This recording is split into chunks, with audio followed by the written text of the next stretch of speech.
Hello, everyone, and welcome to the back nine of the 2018 Memorial Championships round number 3, taking place at Fountain Hills, Arizona.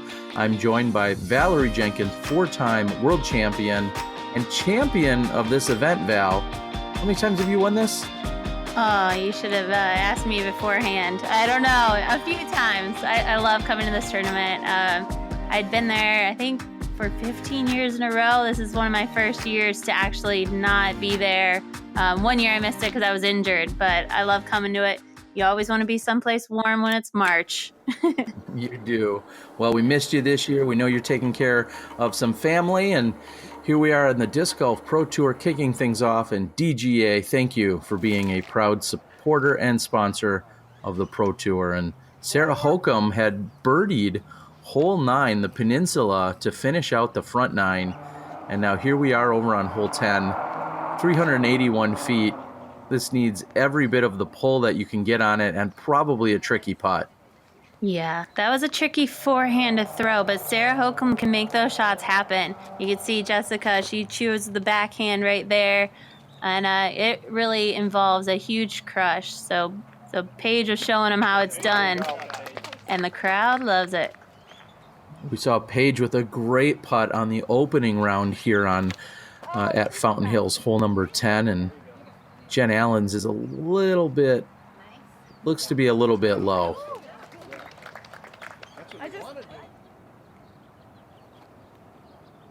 Hokom's standstill forehand, it looks more like, as she's coming up that left side. And how protected is this basket, Val? It's pretty protected. Jessica probably had a more difficult shot than Sarah. Same with Jen right here. Oh, it's tough. That's not where you want to land. You want to land at least past that tree, or if you're going to go the inside route, land a little bit shorter into the right. Paige is going for another big putt. Like I said in the previous round, I don't know if you caught that clip, but I've seen Paige make huge putts on this hole. Oh, and Sarah went for it as well. This is one of the holes that you can go for the putt. There's nothing behind the basket, no OB, no water. You're down in this little bowl. And so you got to run for the putt if you have a clear look at the basket.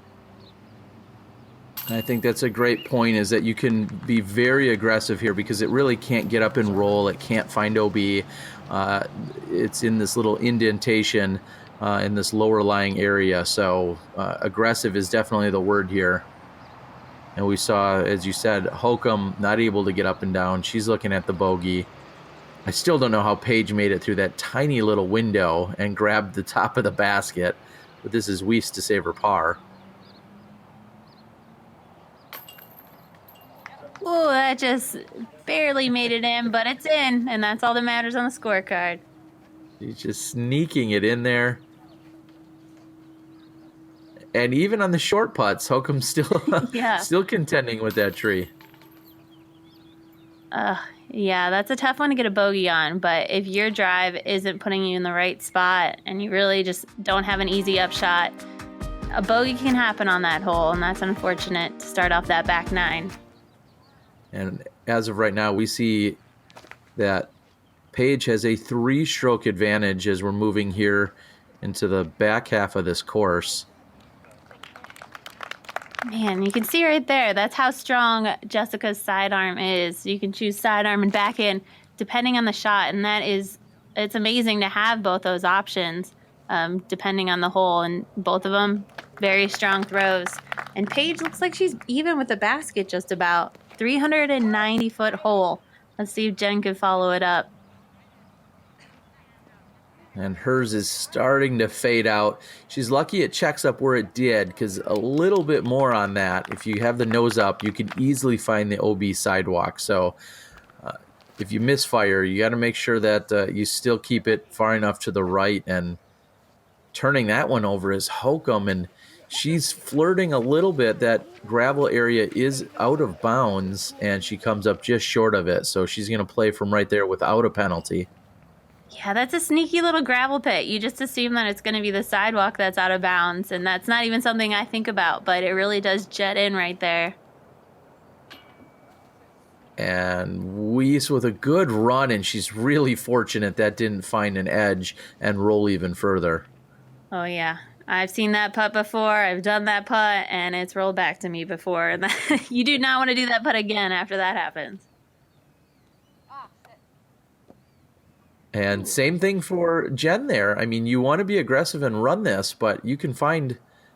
Oh, wow. Finding the bottom of the basket is Pierce. I was going to say, you can find yourself giving away a stroke really easily on a hole like this if you just don't have the right angle. Yeah. And, I mean, for Paige to go for that, she must have had a good look at the basket. You never know if those palm trees are going to be in your way. And, yeah, you don't want to go flying past the basket and then have the palm tree on the way back. So that was pretty aggressive, but that was beautiful, beautiful birdie. There's only 2 real trees to deal with on this hole, but they are 2 of the most precariously placed trees you can find on the course. And weirdly shaped. Why are they shaped like that?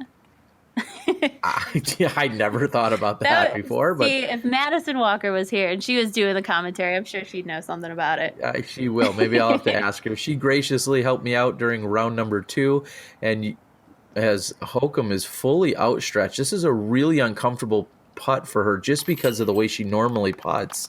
But I don't know. She does yoga, Terry. That's true. I think the yoga in the off season and the disc golf strong training she's been doing, that's probably a comfortable pose for her. All right, I'll give you that. Well, Paige with the birdie. And this is a must get. You want to hang it out around that tree. I think that's the play you do, is out and around that tree. Just let it kind of filter right down to the basket. Yep, let's see. So Paige took it. Jessica also took the wide shot. Yep, and you just want to have that nice angle that it gives it a chance to skip or roll. And yeah, she looks like she's level with the basket at that point. All right, we got 3 out of 4. Jen does the same shot. Ooh, but unfortunately a little short, doesn't crest that hill to give her enough skip and roll. It feels like they needed a little bit more power. And here's Hokom's second backhand drive of the round. And you really need to get over that edge. I think that's, definitely the landmark that you're looking at is you got to get over the edge of that hill, because when you come up short, you're not going to get a skip all the way to the pin. Okay, good layup. Well, we knew she was going for it, but yep, if you can't make it, you better be close to the basket for your next putt.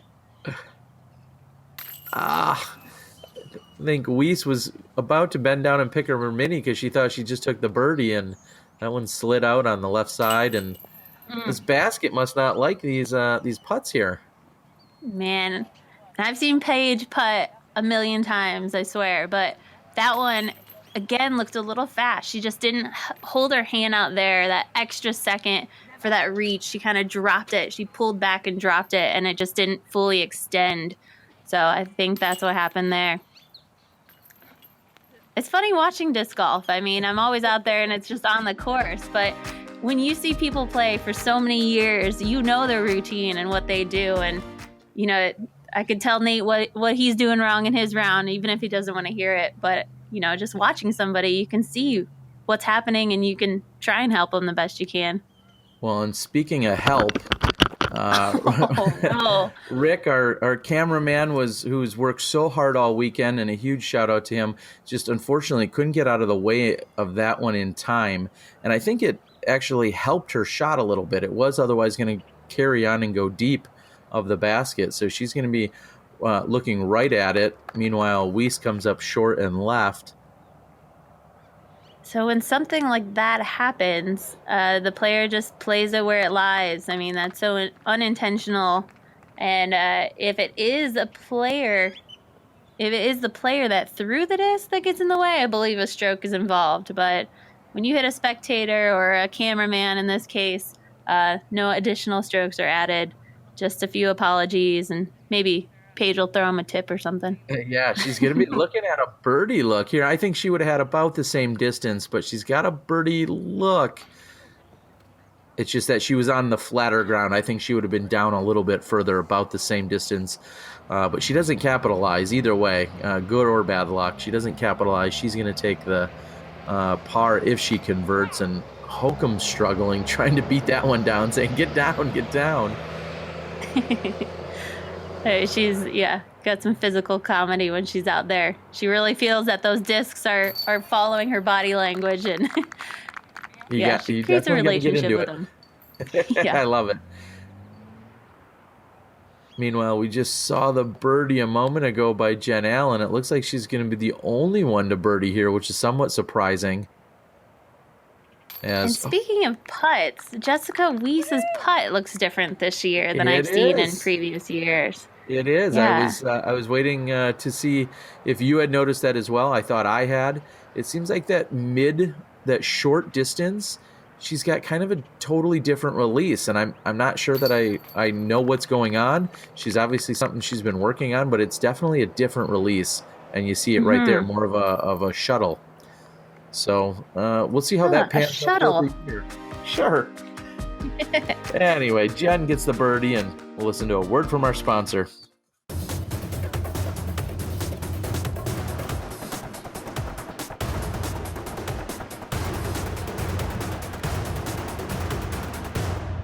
Thank you, of course, to Night Eyes with all their amazing products that we see out on the Disc Golf Pro Tour, and I'm very partial to them myself. They're so useful, and speaking of useful, what a great tree stop.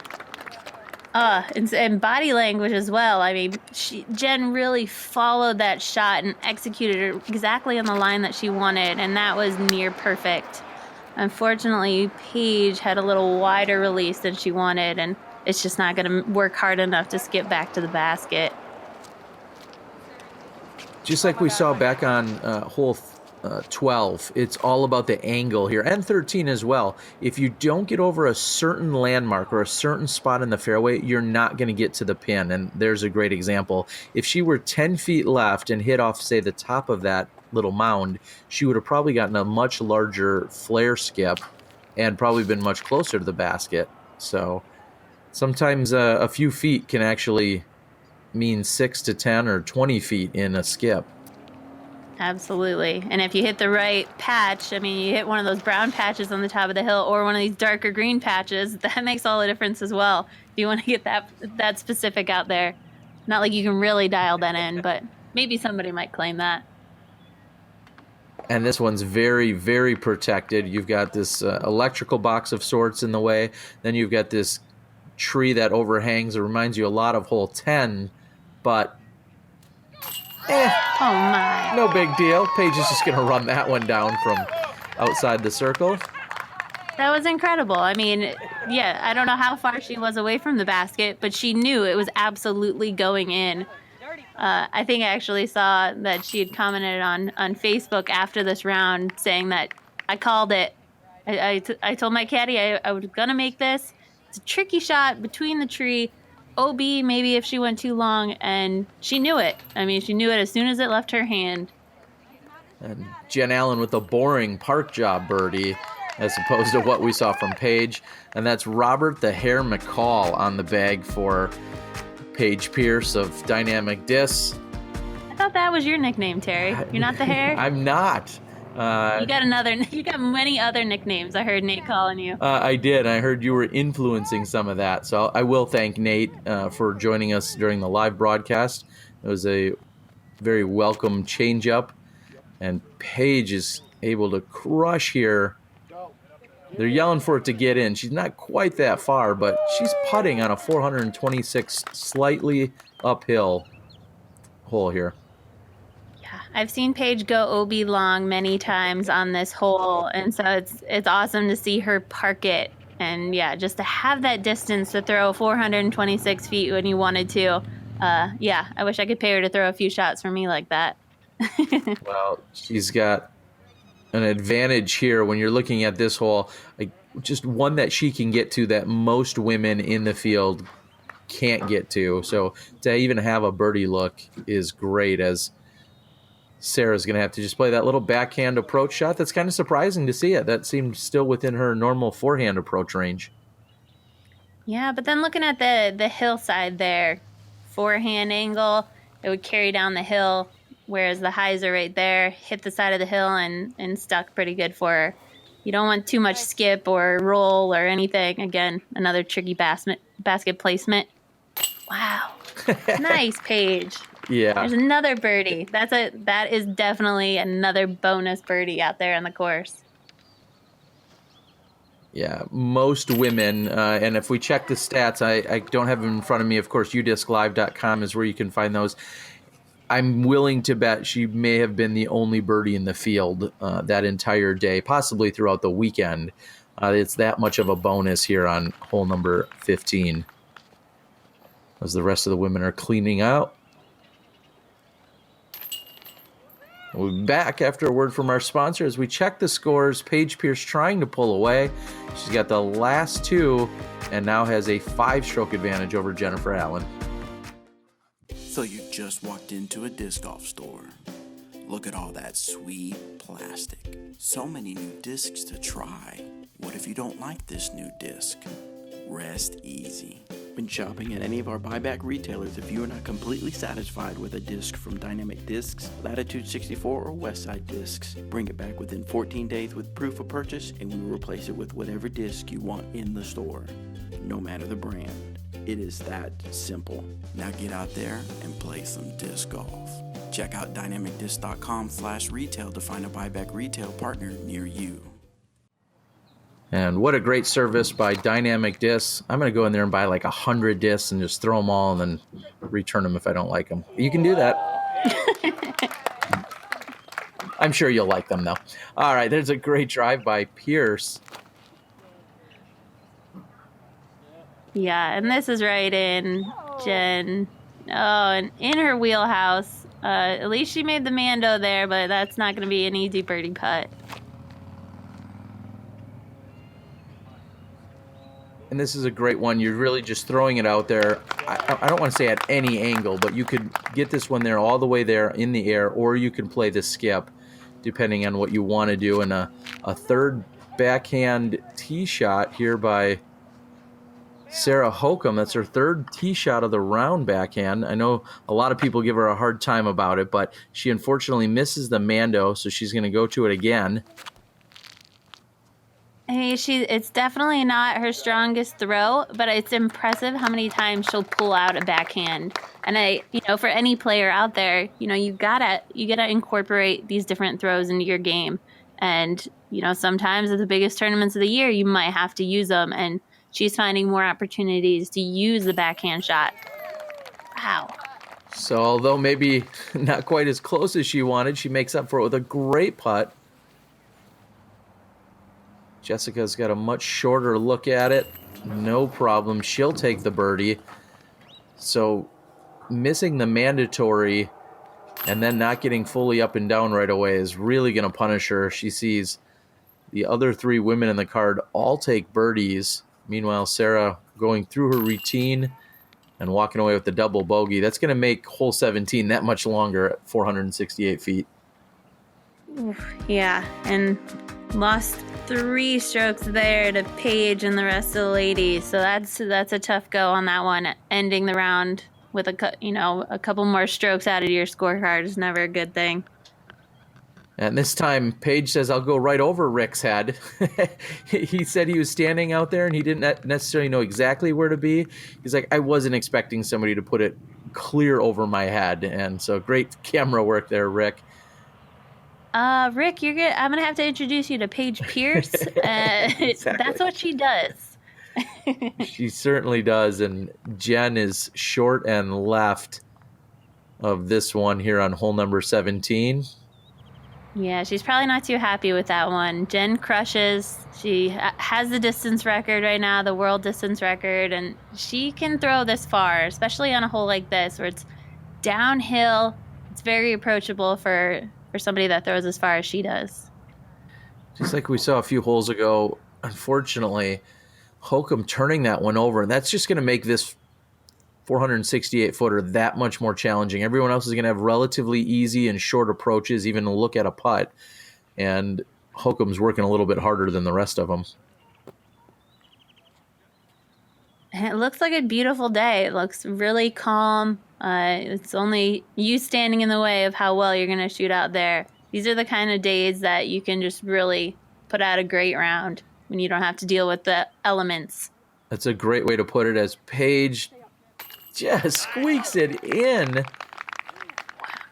Giving it everything she has. I mean, for her to get that low, using all her legs, pushing that disc into the basket. I think that's her 4th birdie in a row. She is just tearing it up here on the back, as Jessica's going to take her par, and Paige trying to distance herself right now. She won this by a dozen or so strokes the previous year. She's the defending champ, as Sarah makes a great putt right through the trees.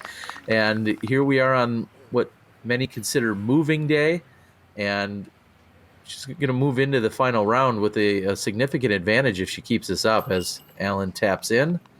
We move to the final hole. Wow. Look at all that pink on that scorecard. That's a good indication that you're shooting well when your scorecard is real colorful. I guess not for bogey, so those are colored too. They can be, but Paige trying to cap off the round with a park job.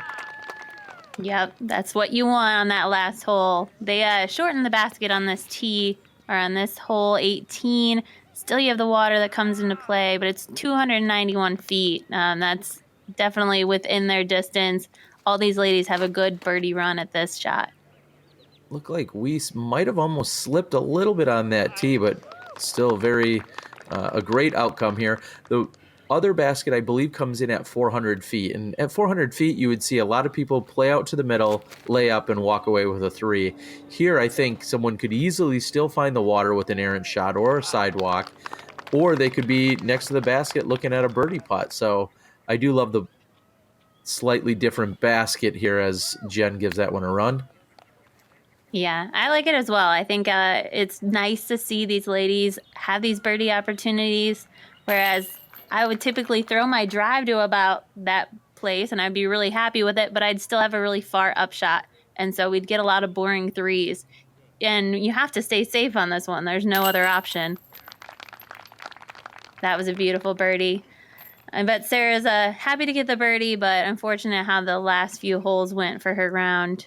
A little bit of a... And Paige is very happy with that finish. That was 5 in a row.